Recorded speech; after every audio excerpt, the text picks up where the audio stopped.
Καλημέρα κορίτσια μου. Είμαστε στη Χαλκιδική. Έχουμε έρθει διακοπές και σας δείχνω μερικά πλάνα.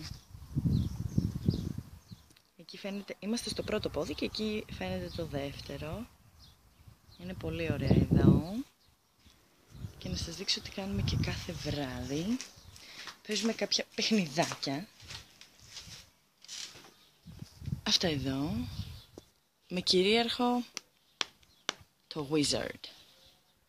Είναι πολύ ωραία. Να τα παίξετε κι εσείς. Τι ωραία.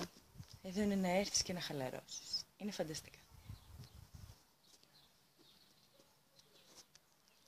Όπως καταλάβατε, αυτή την περίοδο διακοπάρω. Οπότε σύντομα θα επανέλθω με νέα βίντεο. Φιλάκια πολλά. Λίγη ακόμη Χαλκιδική για το κλείσιμο. Απολαύστε.